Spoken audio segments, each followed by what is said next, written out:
وَقُلْ جَاءَ الْحَقُّ وَزَهَقَ الْبَاطِلُ إِنَّ الْبَاطِلَ كَانَ زَهُوقًا. الحمد لله وكفى وسلام على عباده الذين اصطفى أما بعد. اللهم ألهمني رشدي وأعذني من شر نفسي. سامعین، کل ایک ویڈیو پر نظر پڑی تو حیرت اگرچہ کچھ بھی نہ ہوئی مگر غصہ بہت آیا. دیکھا کہ ایک جگہ کسی کی قبر ہے جس پر سبز رنگ کی چادر چڑھی ہوئی ہے. اس کے سرہانے میں خواجہ عبدالقادر جیلانی کے نام سے مورتی بنائی گئی ہے جسے کافی پیسے لگا کر خوب سجایا گیا ہے. اس کے سر پر بڑا سا ٹوپا ہے اور ہندی رسم الخط میں اس ٹوپے پر لکھا ہوا ہے اللہ ہوں. اس کا مطلب یہ ہے کہ خواجہ عبدالقادر جیلانی کو خدائی کا دعویٰ کرتے ہوئے دکھایا گیا ہے. میرے غصے کا پارا ابھی شباب پر ہی تھا کہ ایک نئے منظر نے مجھے مزید غصیلا کر دیا. دیکھا کہ ایک صاحب اس مورتی کو دودھ سے نہلا بھی رہے ہیں. انا للہ و انا الیہ راجعون. قبروں سے وابستہ ساری خرافات چونکہ بدعتی علماء کی پھیلائی ہوئی ہیں تو جو بھی دیکھے گا بدعتیوں کو ہی تھو تھو کرے گا. اسی لیے دفع دخل مقدر کے طور پر ایک بریلوی نے اسی ویڈیو کے آغاز میں اپنا ایک مختصر سا برات نامہ لکھ دیا ہے جس کے الفاظ یہ ہیں: توبہ، استغفر اللہ، اہل سنت کا اس سے کوئی لینا دینا نہیں ہے، اور یہ جو مورتی بنائی ہے اولیاء اللہ کی وہ خود ناراض ہو جائیں گے. یہ دیکھ. سامعین، بدعتیوں کی اس بدترین حرکت پر مجھے حیرت اس وجہ سے نہیں ہوئی کہ بدعت کا انجام مجھے معلوم تھا اور ہر اہل علم اس کے نتائج سے باخبر ہیں. بدعت باج نہیں ہوتی بلکہ ہر ساتھ ہر لمحے نئے نئے بچے جنم دیتی رہتی ہے. اس واقعے کی خاص بات یہ ہے کہ ویڈیو شروع ہوتے ہی جو نغمہ کانوں سے ٹکراتا ہے وہ وہی نغمہ ہے جو بریلویوں کے اجتماعات اور ریلیوں میں گایا جاتا ہے. جس چیز کی آج ضرورت ہے وہ سنی کی بیداری ہے. گر جاگ گیا یہ سنی تو پھر ہر طاقت پہ بھاری ہے. اس شعر کا مطلب یہ ہوا کہ جس بندے نے یہ ویڈیو بنایا ہے وہ بھی بریلوی ہے، کیونکہ زبان پر سنی کی کثرت انہی کے یہاں ہوتی ہے. اور شعر کو اس ویڈیو کے ساتھ جوڑ کر بتایا گیا ہے کہ سنی یعنی بریلوی جاگ رہے ہیں، اور اس کا تازہ نمونہ یہ خواجہ کا مجسمہ اور ان کی مورتی ہے. اگر یہی جاگنا ہے تو ایسے جاگنے کا اسلام سے کوئی مطلب نہیں ہے. اب سوال یہ پیدا ہوتا ہے کہ خواجہ عبدالقادر جیلانی کی مورتی آخر کیوں بنائی گئی؟ اس کا سیدھا سادہ جواب یہ ہے کہ خواجہ صاحب کے فضائل بریلوی علماء کی زبانی اس کثرت سے بیان کیے گئے اور ان کے نام سے جھوٹی کرامات اس فراوانی سے گھڑی گئیں کہ عوام کا دماغ خراب ہونا ہی تھا. ہمارے آقا و مولا رسول خدا صلی اللہ علیہ وسلم نے بدعات و خرافات کو ایسے ہی منع نہیں فرمایا تھا بلکہ اس کے پیچھے بڑی مصلحتیں اور حکمتیں پوشیدہ تھیں. آج کی اس مجلس میں میں اسی سلسلے میں چند باتیں عرض کروں گا. پہلی بات تو یہ کہ مورتیاں بننے کی شروعات کیسے ہوئی. دوسری بات یہ کہ خواجہ عبدالقادر جیلانی کے نام سے چلائی گئی جھوٹی کرامات. اور تیسری بات یہ کہ بدعات و خرافات کا انجام بد کیا ہے. امید ہے کہ یہ پیشکش آپ کو پسند آئے گی.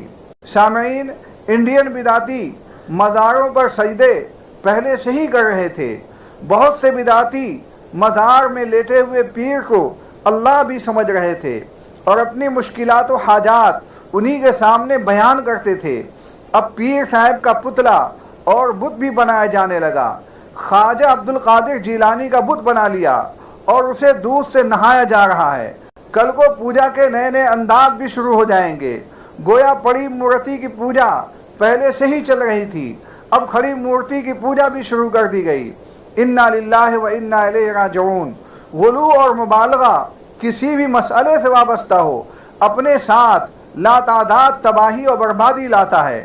مورتیوں کی شروعات بھی عقیدت و محبت کے اسی غلو کا نتیجہ تھی. سیدنا عبداللہ ابن عباس رضی اللہ تعالی عنہ کہتے ہیں کہ جو بت حضرت موسیٰ علیہ السلام کی قوم میں پوجے جاتے تھے، بعد میں وہی عرب میں پوجے جانے لگے۔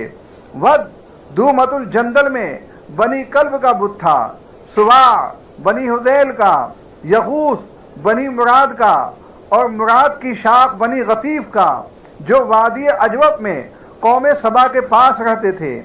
یعوق بنی ہمدان کا بت تھا، نصر حمیر کا بت تھا جو ذوالقلاع کی آل میں سے تھے۔ یہ پانچوں حضرت نوح علیہ السلام کی قوم کے نیک لوگوں کے نام تھے۔ جب ان کی وفات ہو گئی تو شیطان نے ان کے دل میں ڈالا کہ اپنی مجلسوں میں جہاں وہ بیٹھے تھے ان کے بت قائم کر لیں اور ان بتوں کے نام اپنے نیک لوگوں کے نام پر رکھ لیں۔ چنانچہ ان لوگوں نے ایسا ہی کیا۔ اس وقت ان بتوں کی پوجا نہیں ہوتی تھی، لیکن جب وہ لوگ بھی مر گئے جنہوں نے بت قائم کیے تھے اور علم لوگوں میں نہ رہا تو ان کی پوجا ہونے لگی۔ سامعین، سب سے پہلے انسان اور سب سے پہلے نبی ابو البشر سیدنا آدم علیہ السلام تھے۔ انسانی دنیا کی شروعات توحید اور وحدانیت سے ہوئی، سلسلہ یوں ہی آگے بڑھا۔ گزرتے وقت کے ساتھ بعد انسانوں میں کچھ نہ کچھ خرابیاں بھی آ گئیں، مگر بت پرستی کا تصور ابھی انہیں چھو کر بھی نہیں گزرا تھا، حتیٰ کہ سیدنا نوح علیہ السلام کا زمانہ آ گیا۔ بت پرستی کا آغاز انہی کے دور میں ہوا، جیسا کہ عرض کیا گیا۔ حالانکہ سیدنا آدم اور سیدنا نوح علیہ السلام کے درمیان 1000 سال کا فاصلہ ہے۔ سیدنا ابو امامہ باہلی رضی اللہ تعالیٰ عنہ کہتے ہیں، ایک آدمی نے کہا، اے اللہ کے رسول، کیا آدم علیہ السلام نبی تھے؟ آپ صلی اللہ علیہ وسلم نے فرمایا، ہاں، وہ تعلیم دیے گئے تھے اور ان سے اللہ تعالیٰ کی طرف سے کلام بھی کیا گیا تھا۔ اس نے کہا، ان کے اور نوح علیہ السلام کے مابین کتنا فاصلہ ہے؟ آپ صلی اللہ علیہ وسلم نے فرمایا، 10 صدیاں یا 10 زمانے۔ اس نے کہا، نوح علیہ السلام اور ابراہیم علیہ السلام کے درمیان کتنا فاصلہ ہے؟ آپ صلی اللہ علیہ وسلم نے فرمایا، 10 صدیاں یعنی 1000 سال۔ پھر صحابہ نے پوچھا، اے اللہ کے رسول صلی اللہ علیہ وسلم، کل کتنے رسول ہو کر گزرے ہیں؟ آپ صلی اللہ علیہ وسلم نے فرمایا، 315۔ یہ حدیث صحیح مسند میں ہے، حدیث نمبر ہے 480 اور حدیث اعلیٰ درجے کی ہے۔ سامعین، عرب میں بت پرستی کا آغاز عمرو ابن لحی نے کیا۔ عمرو ابن لحی الخزاعی نے ایک دفعہ ملک شام کا سفر کیا تو اس نے وہاں کے لوگوں کو بت پرستی میں مبتلا دیکھا، اور چونکہ ملک شام انبیاء علیہ السلام کی سرزمین تھی، چنانچہ اس نے بت پرستی کو دین حق سمجھ کر اختیار کر لیا اور اپنے ساتھ حب البت لے کر آیا اور اسے خانہ کعبہ کے اندر نصب کر دیا۔ اہل مکہ عمر کو اپنا پیشوا سمجھتے تھے، لہذا اس کی پیروی میں انہوں نے بھی اس بت کی پوجا شروع کر دی، اور پھر بت پرستی میں ترقی ہوتی گئی، اور ایسا دور بھی آیا کہ خانہ کعبہ میں جو اللہ کا گھر ہے 360 بت رکھ دیے گئے۔ عمرو ابن لحی کا انجام کیسا رہا؟ امام بخاری سے سنیے۔ حضرت ابو ہریرہ رضی اللہ تعالیٰ عنہ کہتے ہیں کہ نبی پاک صلی اللہ علیہ وسلم نے ارشاد فرمایا، میں نے عمرو ابن عامر ابن لحی خزاعی کو دیکھا کہ وہ جہنم میں اپنی ایڑیاں گھسیٹ رہا تھا، اور وہ پہلا شخص ہے جس نے صائبہ کی رسم نکالی۔ سامعین، بت پرستی کی شروعات عقیدت و محبت میں غلو کے ذریعے ہوئی۔ پہلے اللہ والے کی یاد میں مورتی بنائی گئی، اس کے برسوں بعد اس کی پوجا شروع ہوئی۔ بدعتیوں نے پہلے تو خواجہ عبد القادر جیلانی کے بے سروپا کرامات بیان کیے، اور اب ان کی مورتی بھی تیار ہو چکی ہے۔ بدعتیوں کے نزدیک خواجہ جیلان کا مقام کیا ہے؟ اسے سمجھنا ہو تو اس بدعتی صاحب قلم کی زبانی سنیے۔ کیرلا میں تدریس کا منصب سنبھالنے والا بریلوی عالم فداء المصطفیٰ لکھتا ہے، جب آپ کی پیدائش ہوئی اس وقت سے آپ نے رمضان المبارک کے مہینے میں طلوع آفتاب سے لے کر غروب آفتاب تک آپ نے اپنی والدہ محترمہ کا دودھ نہیں پیا، جیسا کہ کہا جاتا ہے کہ سادات کے گھرانے میں ایک ایسا پرنور بچہ پیدا ہوا جو رمضان میں دن بھر دودھ نہیں پیتا ہے۔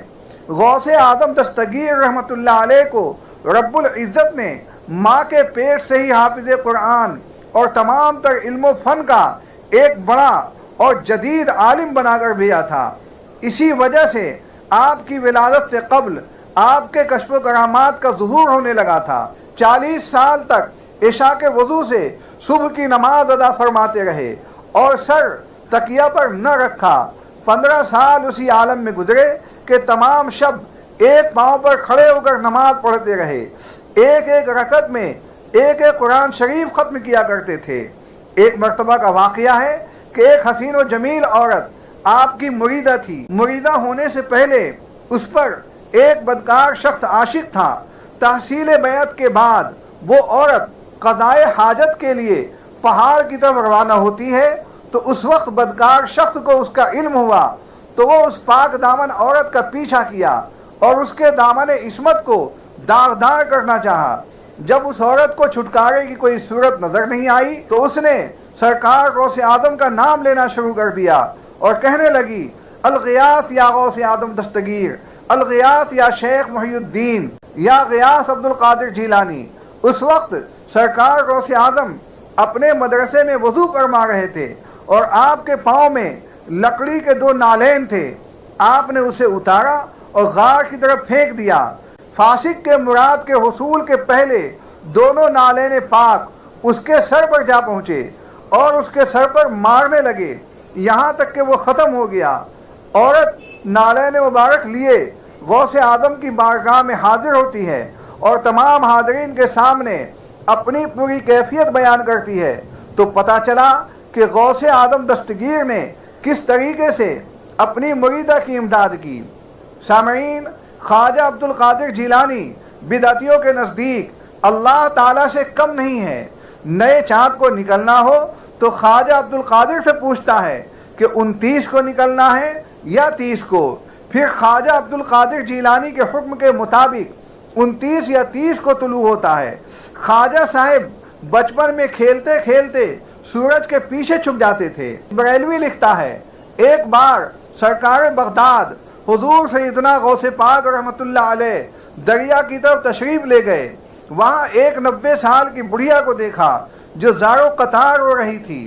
ایک مرید نے بارگاہ غوثیت رحمہ اللہ تعالی میں عرض کیا، مرشدی، اس ضعیفہ کا اکلوتا خوبرو بیٹا تھا، بیچاری نے اس کی شادی رچائی، دلہا نکاح کر کے دلہن کو اسی دریا میں کشتی کے ذریعے اپنے گھر لا رہا تھا کہ کشتی الٹ گئی اور دلہا دلہن سمیت ساری بارات ڈوب گئی۔ اس واقعہ کو آج 12 سال گزر چکے ہیں، مگر ماں کا جگر ہے، بیچاری کا غم جاتا نہیں ہے۔ یہ روزانہ یہاں دریا پر آتی ہے اور بارات کو نہ پا کر رو دھو کر چلی جاتی ہے۔ حضور غوث اعظم رحمت اللہ تعالی علیہ کو اس ضعیفہ پر بڑا ترس آیا۔ آپ رحمت اللہ علیہ نے اللہ عز و جل کی بارگاہ میں ہاتھ اٹھا دیے۔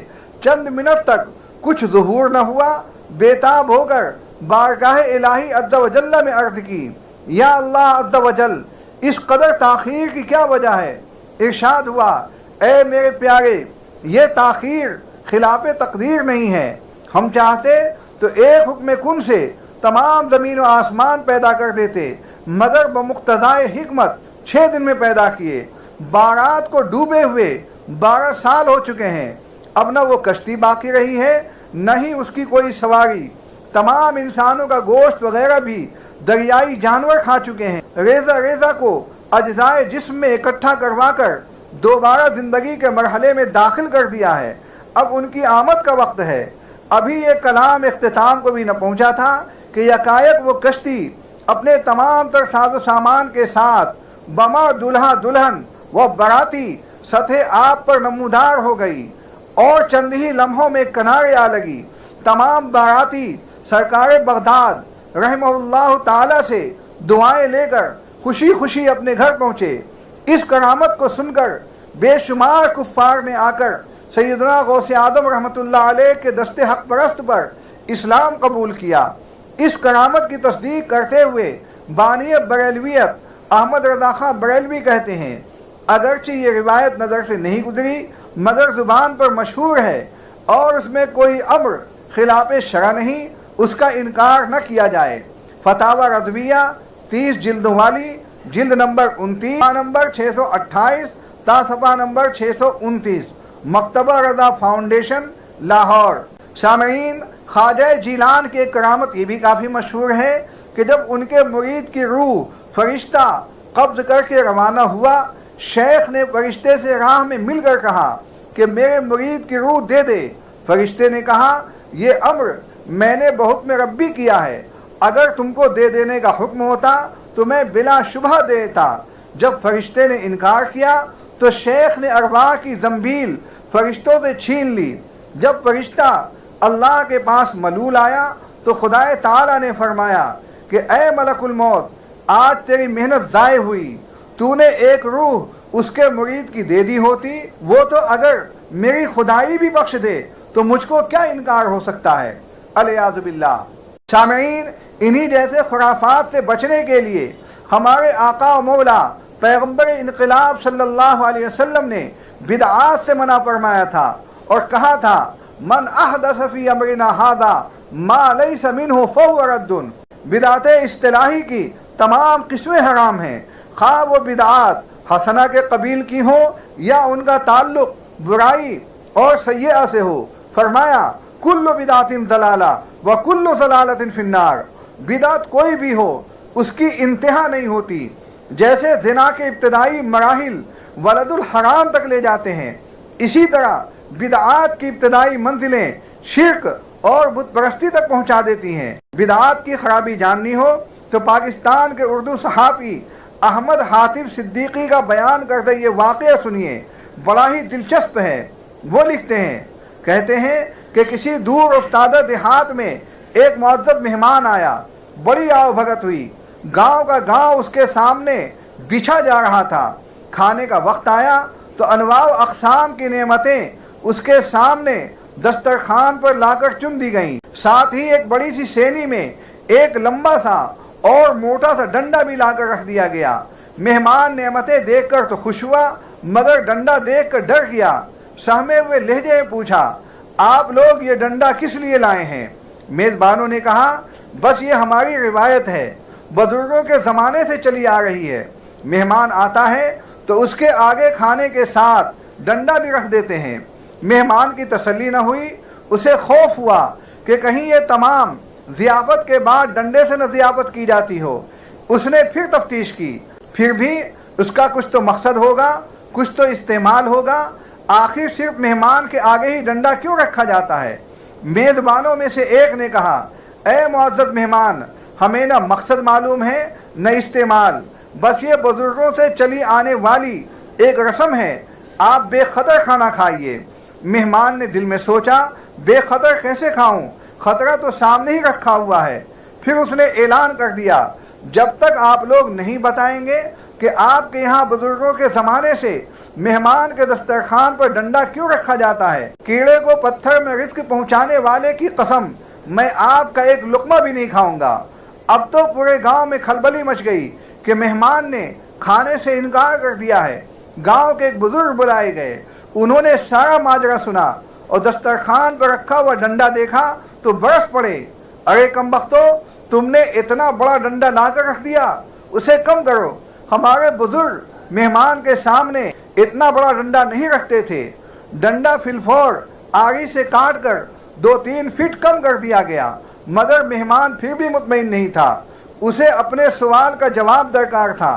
اب ایک نسبتاً زیادہ بزرگ بلائے گئے، انہوں نے بھی سارا ماجرا سنا، انہوں نے بھی ڈنڈا ناپ کر دیکھا اور انہوں نے بھی اعتراض کیا ڈنڈا اب بھی بڑا ہے۔ ہمارے بزرگ تو مہمانوں کے آگے ایک چھوٹی سی پتلی سی ڈنڈی رکھا کرتے تھے۔